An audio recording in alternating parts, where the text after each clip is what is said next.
Good morning. I am JB Bryan, the President and Chief Investment Officer of JB Bryan Financial Group, a registered investment advisory firm and the home of AfroEconomics. And AfroEconomics has 10 key principles.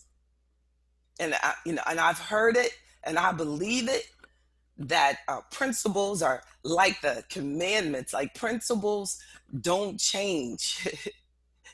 Laws can change, rules can change, but principles. So the fifth principle of Afroeconomics is including God into our choices, into our life choices. So I appreciate you sharing your Sunday at sunrise with me.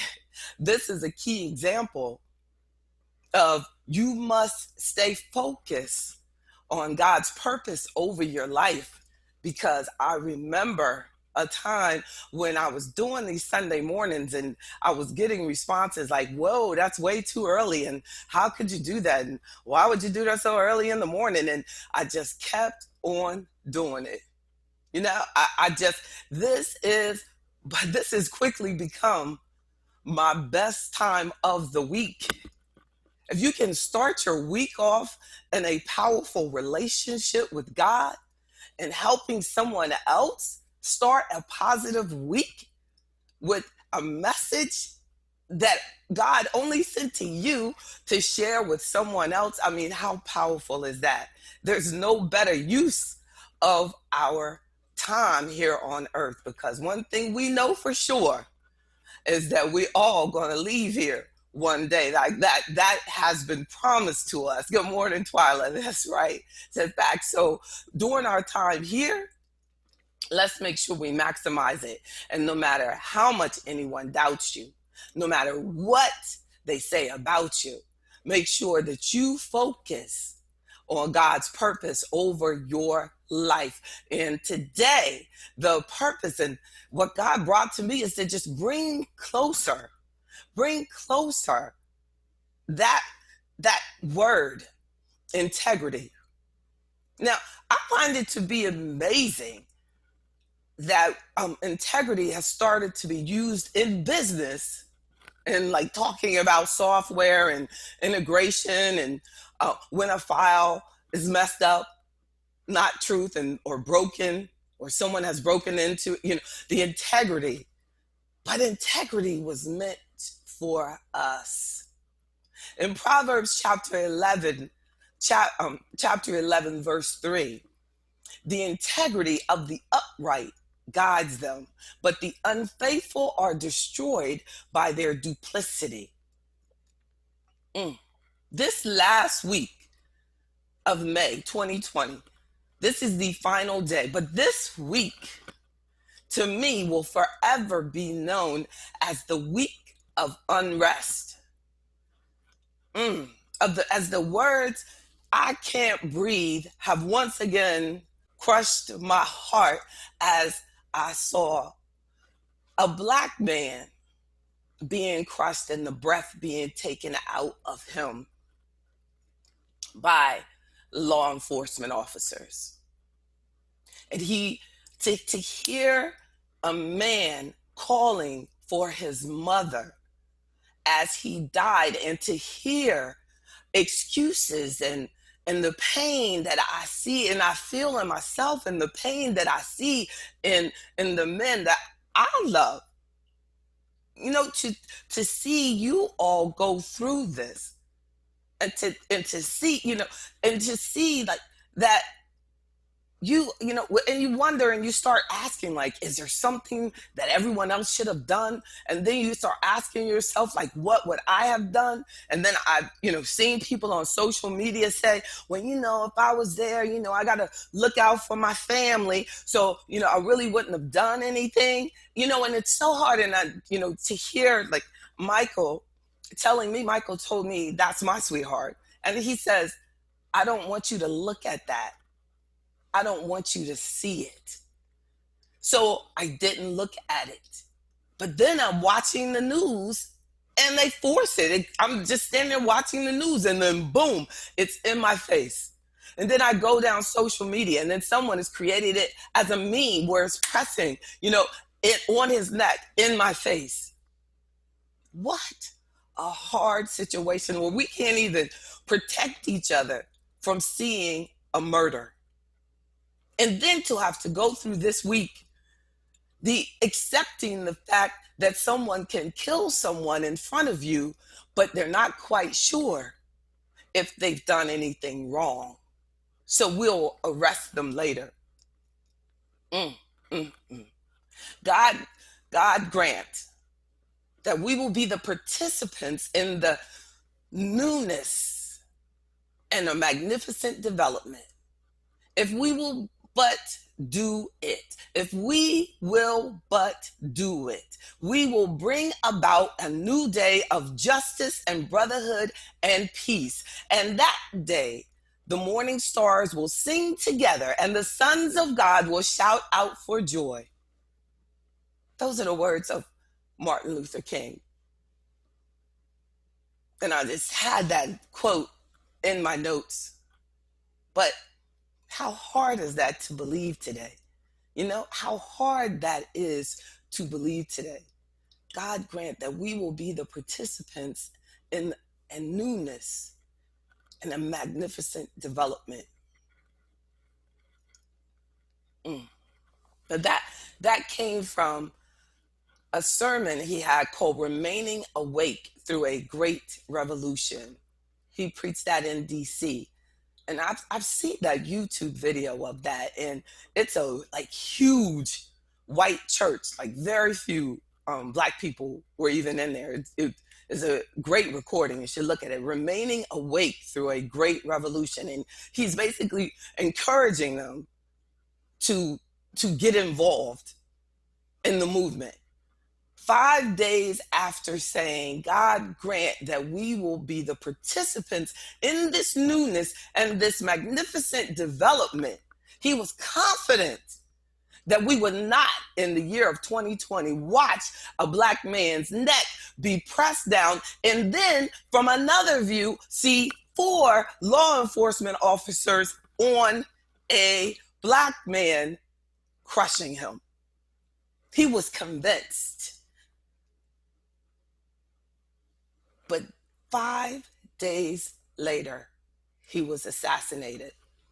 That was March 31st, 1968. He was convinced. So we're talking about integrity. Integrity, according to Google and Webster, means the quality of being honest and having strong moral principles and being morally upright. Now, I'm gonna show you. Benita says we've come a long way, but yet we have not. Exactly. Now this Emmett Till, I don't know if you know, this Emmett Till was killed because this woman, Bryant with a T on the right, this is her. She celebrates with her husband that he's been acquitted for the torture and murder of Emmett Till in 1955. And they're celebrating. Now, we're talking about integrity. In 1955, she testified that the 14-year-old grabbed her, and verbally threatened her 3 days before her husband and brother-in-law abducted and tortured Emmett Till to death. 50 years later, 5 decades, makes it sound a little better. That's 50 years later, she confessed that part's not true. Emmett Till, being a little boy, walked in the store, and they're saying some people heard him whistle at her. But he was a little boy. She said That's part's not true. He did not grab her. He did not verbally threaten her. And he was killed. Based on, either way, it's horrible to kill someone, even if he did that. But based on that lie, now we're talking about integrity. 5 days later, after Carolyn Bryant testified, 5 decades later, she testified that he grabbed her. She said it was not true. Dear God.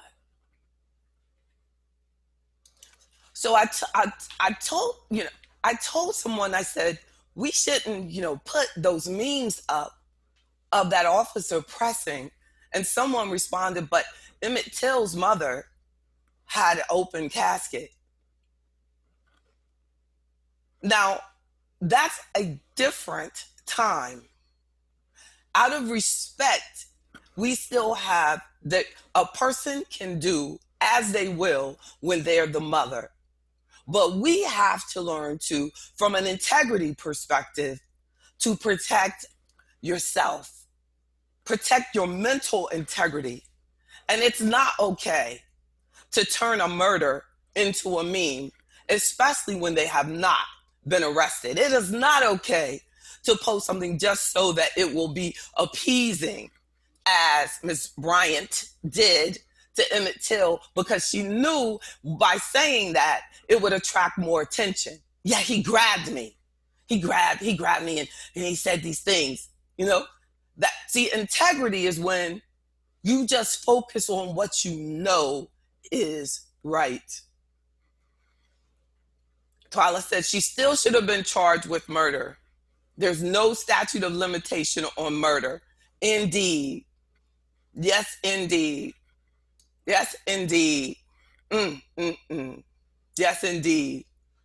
And that he died at the scene. Yes, he did. Twyla said he died on the scene and had no pulse, even when the paramedics arrived. Integrity. So if there's someone in that situation and the paramedics don't say, I was there and he had no, but if you don't tell the truth, do you know how much that can impact the entire world? How her lie in 1955 brings us all the way to Amy Cooper in the park, in Central Park in 2020.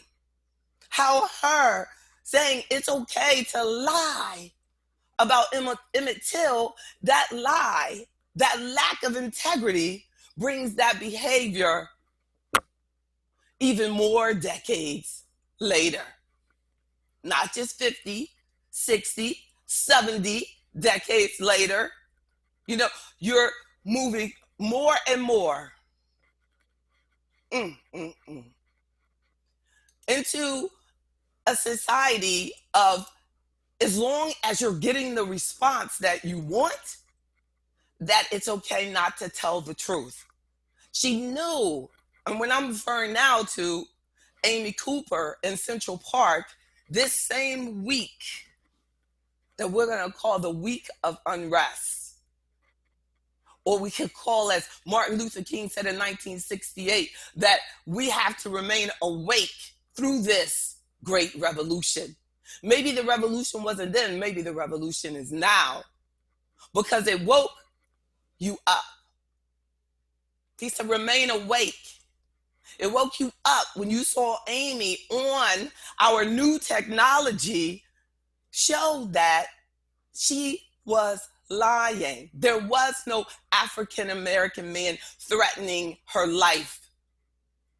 But if he did not have that phone, and she only had the phone, where would he be today?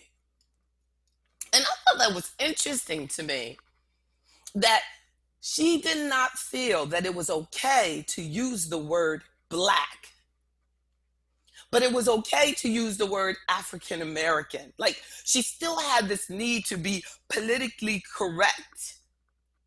And I think that's why I use the word black in my book, in my description of myself, and I'll always capitalize it.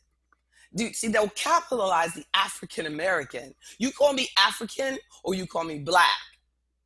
You know that, but we need to acknowledge the fact that it was done to him because he was a black man. Because African Americans sometimes are not black people. African Americans, and I've met white African Americans that she would not have done that to in the park. So she should have said there is a black man, because she wasn't talking about a white person from South Africa who now lives in the United States of America who looks just like her. She wasn't. So it was a black man. And but she was, I'm going to be politically correct in my lie. And I'm going to say that this black man, this African American, is threatening me. But immediately I thought about Emmett Till. And I hope that the rest of you did too. This is the most frightening videotaped experience of lack of integrity. So when she worked for Franklin Templeton, a financial service company, who I've spent the overwhelming majority of my life, in financial services. Now, they fired her and they said, we do not tolerate racism. But I know deep within myself, they fired her because of her lack of integrity. Because you cannot prove, as Amy Cooper said, I am not racist. I am not racist. I don't think she really thinks that she is racist, but you lack integrity. And it becomes greater than a racial issue. It's a God issue. It's a God issue. You lack a relationship with God, because that is the only thing that can help you not see that it's not right to lie on Emmett Till. It's not right to press on my neck. It's not right to, because then all you see, you can say, all I see is a person that made a $20 criminal act. Or all I see, they can't see the picture of George Floyd holding the Bible. They don't see that picture. And that's when I see the meme of that officer doing that, I show a picture of him holding the Bible. And I see the Bible is Black history. And I see a Black man that had a relationship with God being killed. That's what I see. So I feel that we're going to grow even more in this, because we have to see that racism will not end until people have a relationship with God that will teach them that it is not okay to live a life that lacks integrity, honesty. That fifth principle of AfroEconomics needs to get into everyone's life.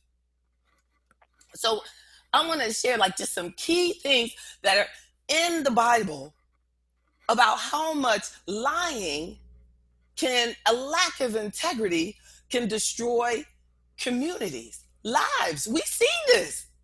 But in Jeremiah chapter 5, verses 1-3, it says, go up and down the streets of Jerusalem, look around and consider, search through her squares. If you can find but one person who deals honestly and seeks the truth, I will forgive this city. Although they say, as surely as the Lord lives, they are swearing falsely. Lord, do not your eyes look for truth? You struck them, but they felt no pain. You crushed them, but they refused correction. They made their faces harder than stone and refused to repent. And in Jeremiah chapter 5, verses 12-17, I want y'all to refer to this. They have lied about the Lord. They have lied about the Lord. They said he will do nothing. No harm will come to us. We will never see sword or famine. But the prophets are but wind, and the word is but in them. And the word is not in them. So let what they say be done to them. Therefore, this is what the Lord God Almighty says. Because the people have spoken these words, I will make my words in your mouth a fire, and these people the wood it consumes. People of Israel, declares the Lord, I am bringing a distant nation against you, an ancient and enduring nation, a people whose language you do not know, whose speech you do not understand. Their quivers are like an open grave. All of them are mighty warriors.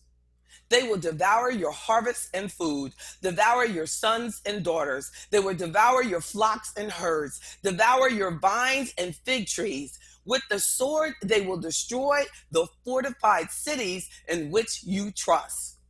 It is not okay to live a life that lacks integrity. Everything will be devoured.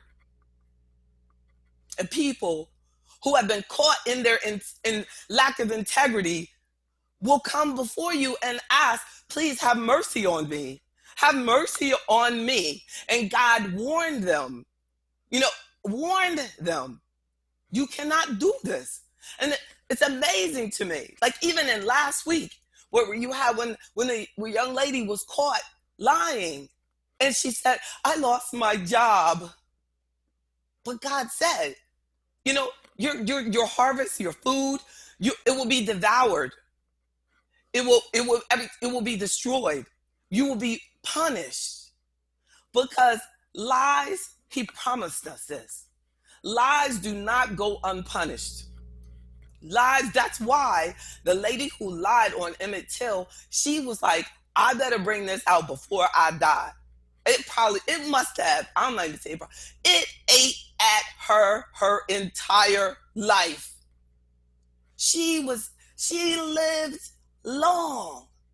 You imagine how hard it must be to live with a lie like that within you and to watch people suffer. How many black men had to go through that town and were viewed as they're going to grab on you. They're going to grab on you and say mean things to you that you can't even say. And she made it up.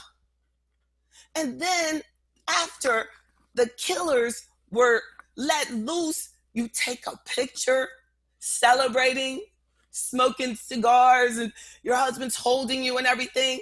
Now you've brought him into that, where he feels he's protected you from some horror that didn't even exist. The word says that lies will not go unpunished. In Proverbs chapter 19, verse 5, it says, God's word says, a false witness will not go unpunished, and he who pours out lies will not go free. And a third point I want to share is that God takes care of the faithful and the righteous. We have to trust God, and we have to lift our thoughts past materialism of what the world shows you as, this is your reward. So if you don't get these things, then you think that you haven't been rewarded.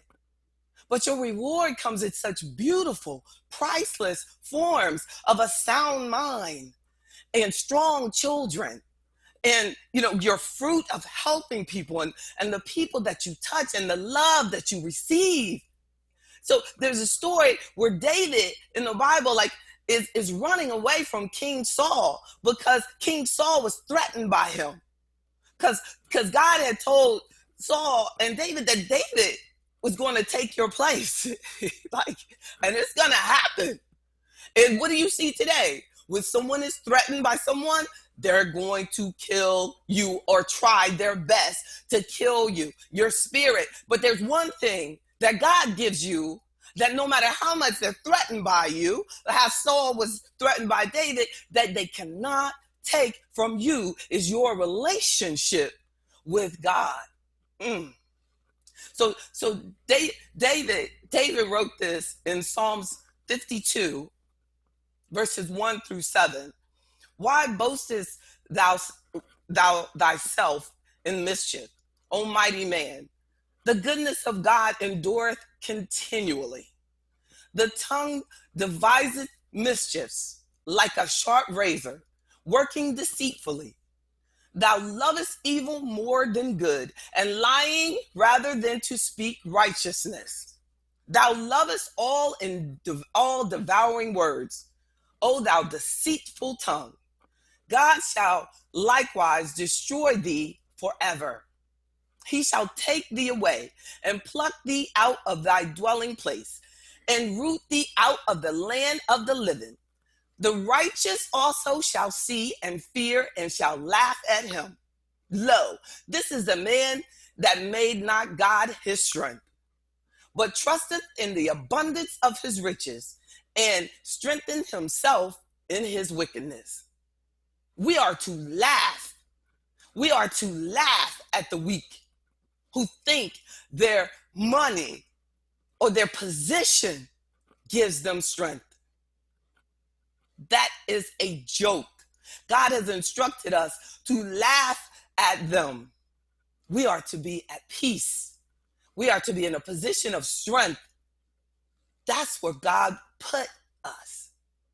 My point here is that living a life of integrity is our confidence that we're winning. We're winning. We are winning in the eyes of God.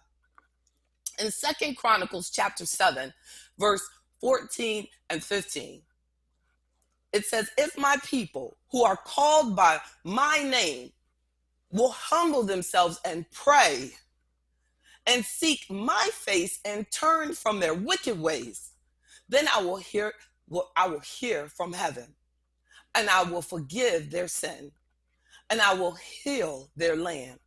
Now my eyes will be open and my ears attentive to the prayers offered in this place.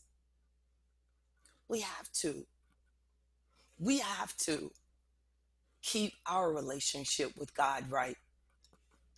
No matter what is going on outside of us, no matter what unrest is going on outside, we have to stay close, seek the face of God, turn to God.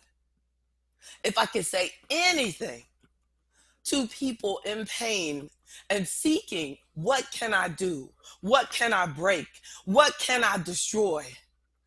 Destroy the stronghold that this world has on you, and allow God to be our release. Allow God to give us confidence. Allow God to let us know that you cannot control me. See, the word says he conquers he whom he first angers. You can make me wonder. You can make me think. You can help me grow from my confusion of how lost and lack of integrity that you have. That grows me. But you cannot own my heart. You cannot make me angry, because I know what God has planned for you. It's not for us to worry about. What we have to do is continue to build your relationship with God. Through you, the world becomes a better place through us. I close with, again, like, God grant that we will be the participants in the newness and the magnificent development, as Dr. King said. May this be the beginning, and not the end. May this be the beginning and not the end. Mm-mm-mm. He said that in that morning, stars will sing together, and the sons of God will shout out for joy. May this be heard by everybody like that needs to find some peace during this time of unrest. We got to remember that we have a responsibility for those who asked us what? To remain awake through this is the great revolution. And this revolution will be won by the renewing of our minds. Have a wonderful week, everyone. Have a wonderful week. Be empowered.